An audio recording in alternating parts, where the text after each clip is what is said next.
Very good. So today we're going to talk a little bit about how that relates to us. Okay, because it's not just the season that sort of floats out in outer space. It's not like it's not like just it being spring. Somehow this relates intimately to us. Somehow this changes us. This means something about us. Let's keep our questions until the end, okay? All right, so I just want to hold those thoughts in mind. What am I holding right now? What's this? Okay, this is a passport. And you know what? If you want to, I'll tell you what. Let me show you whose passport this is. Do you guys know who this is? This is my youngest son's passport. Do you know what? You know what this? What is this?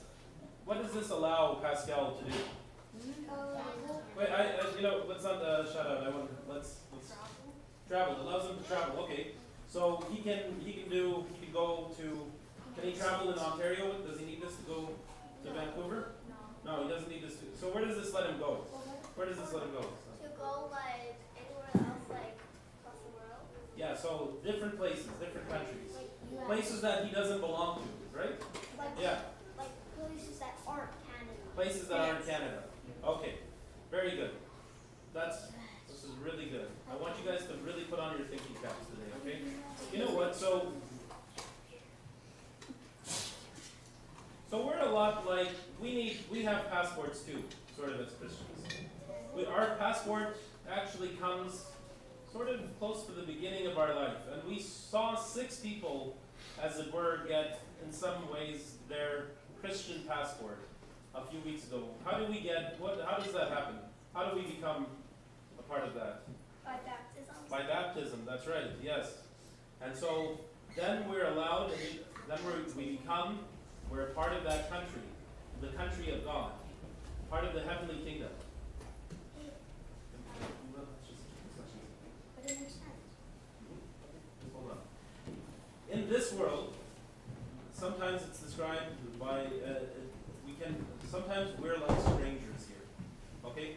We're like visitors. We're just passing through, and we don't necessarily belong to the places that we go. And that's sort of not understood, not like we don't belong to Canada, of course we're Canadians, but maybe there might be some attitudes that some people have that we don't necessarily share. So if we see people that are being mean to each other, people that aren't forgiving each other, we're not about that. We actually come from a country where people forgive each other, where people go out of their way and love each other, where people try to make heaven be realized here on earth. And so we're almost sort of like sojourners passing through. We have our passports, we belong to Christ, and inside our passports actually, there's a lot of mumbo-jumbo that sometimes we don't read, but maybe we should. Mumbo-jumbo. It says 2 things. It tells you all your rights and your obligations.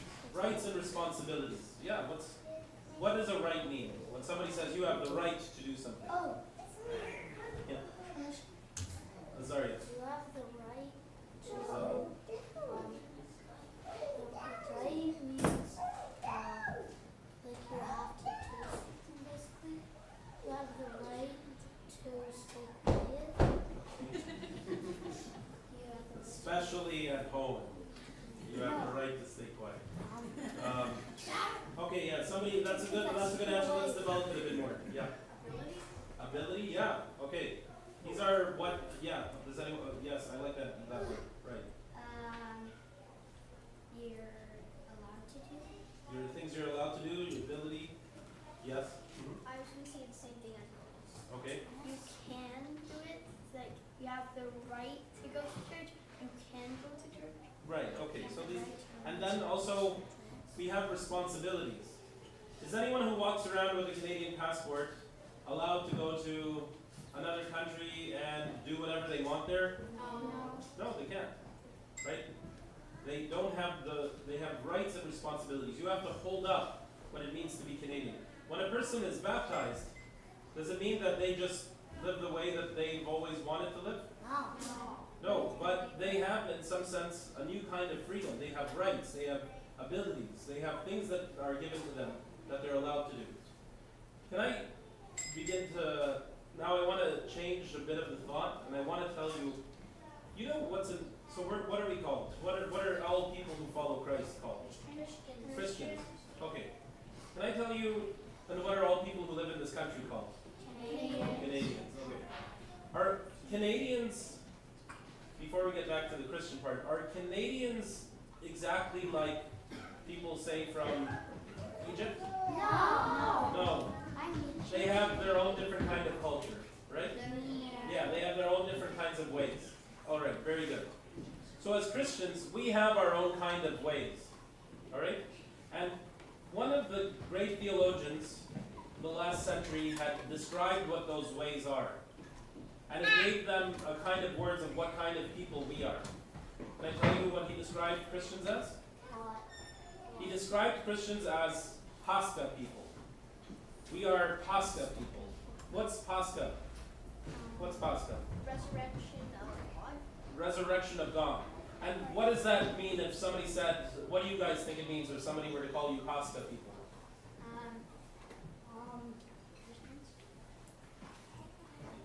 Christians and happy people. Happy people, sure. Christians and happy people. What else does Pascha describe? I like that. Happy. Happiness. Happiness, yes. What else does Pascha describe? Joy. Resurrection.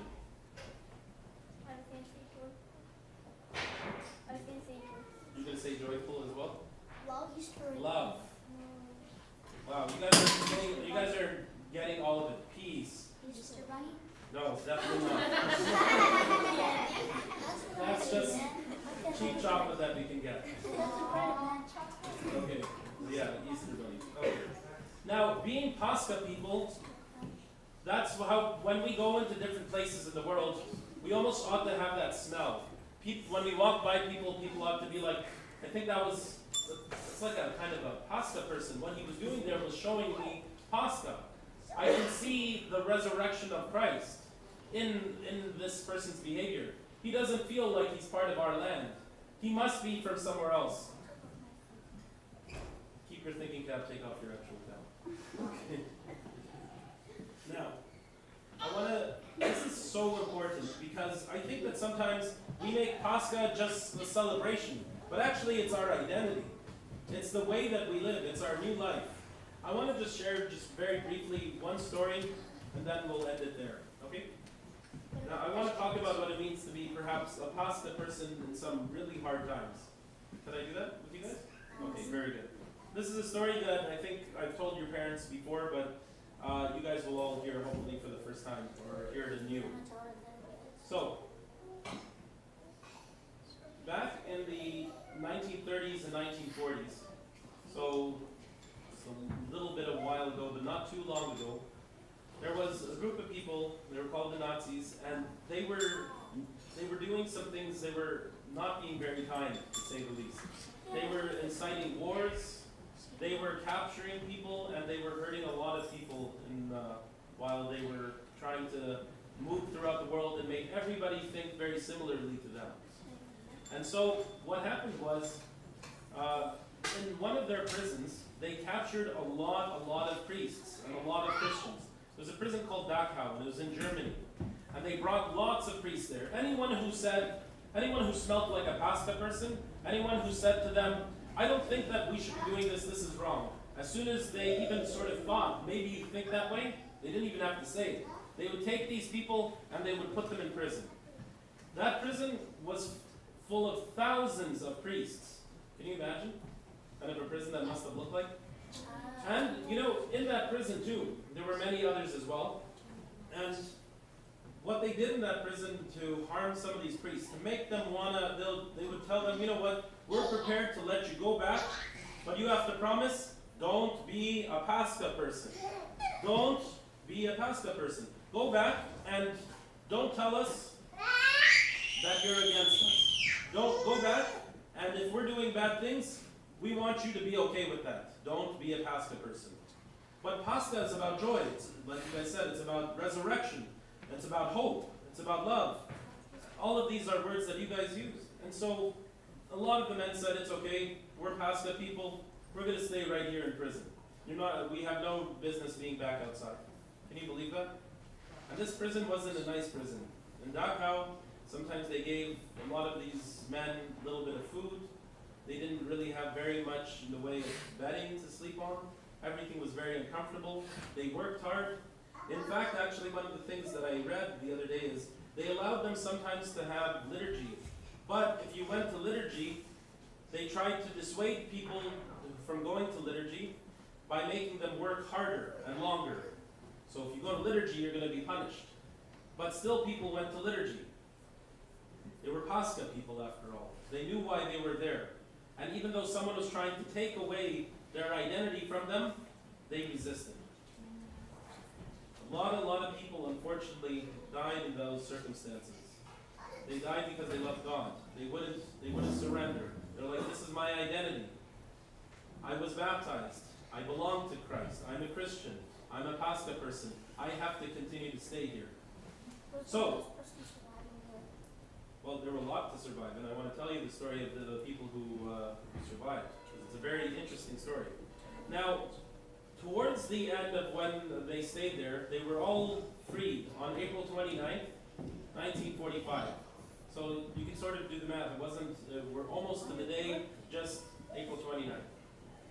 And just before then, all the men found out that actually there was an order given that they wanted to just empty the prisons, not to let the people go home, but find a way.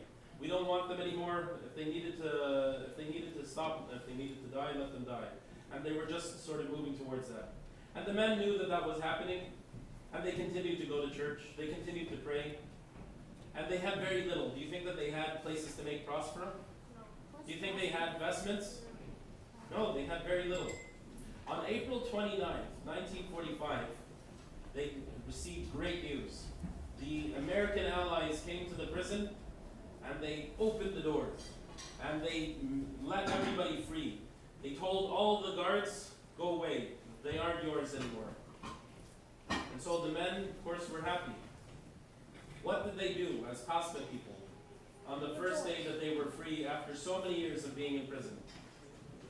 What do you think they did? Did they go to church? They went, yeah, but it gets even cooler than that. You're on the right track, Sancha. That's exactly what they did.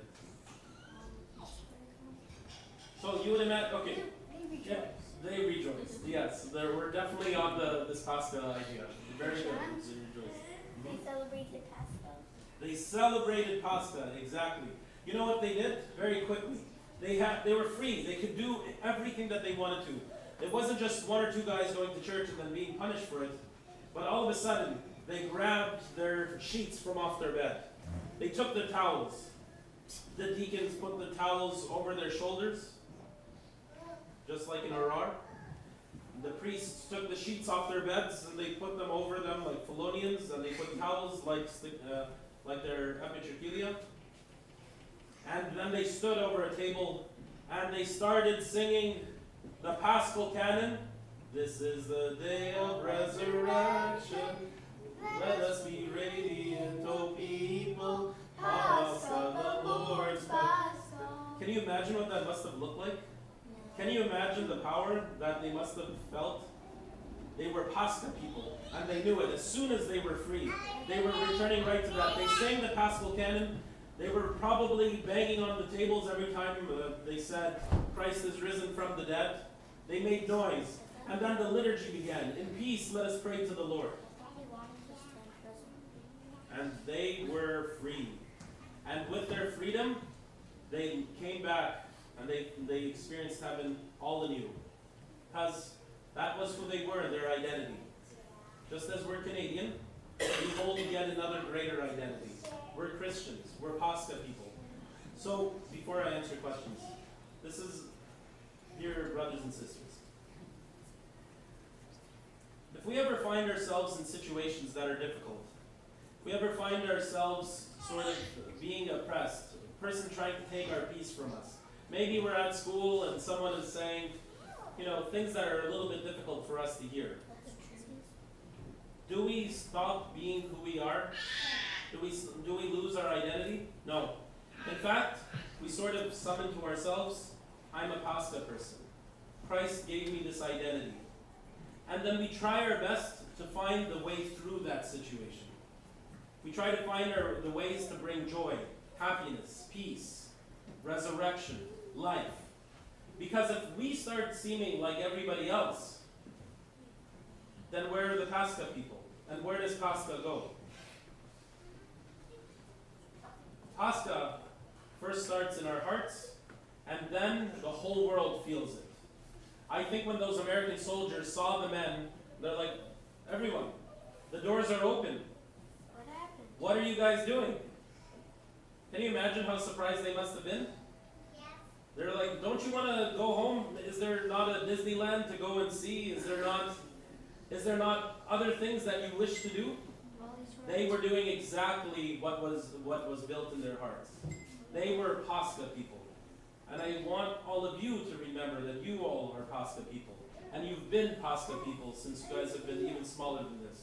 No matter the tribulations or trials that come to us, no matter the difficult things that come to us in our life, we're always Pascha people.